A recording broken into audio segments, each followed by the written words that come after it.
Вчора так званий Київський районний суд міста Сімферополя продовжив арешт тяжкохворому кримському татарину Едему Бекірову до 12 квітня. Нагадаю, його затримали 12 грудня під час перетину адміністративної межі.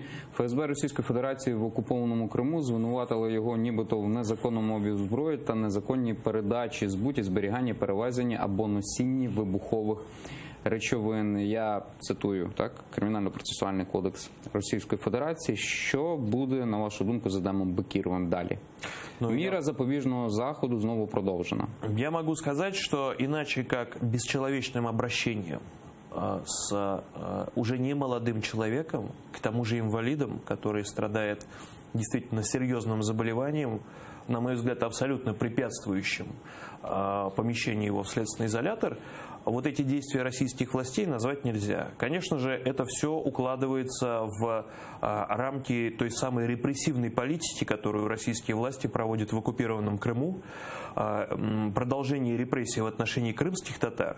Причем это показательно делается. То есть берут специально инвалида, специально такого пожилого человека и показательно над ним издеваются, демонстрируя всем остальным, что с вами произойдет то же самое, если вы будете занимать проукраинскую позицию, если вы будете каким-то образом открыто или тайно, значит, не любить Россию, не любить оккупантов и так далее.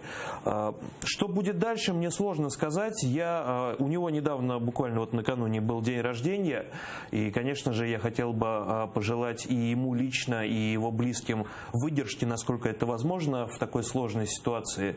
Вот. Конечно же, они будут продолжать это дело, конечно же, они будут расследовать, они там наберут тайных явных свидетелей, которые будут утверждать, что именно он, значит, этот одноногий инвалид, тащил тяжелейшую сумку, значит, с оружием и так далее.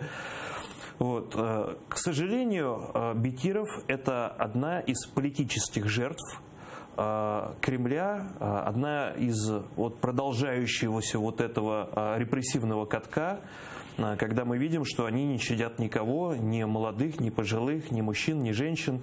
Вот. Я надеюсь, что все-таки и у него, и у близких будет достаточно сил, чтобы выдержать вот те испытания, которые на них свалились.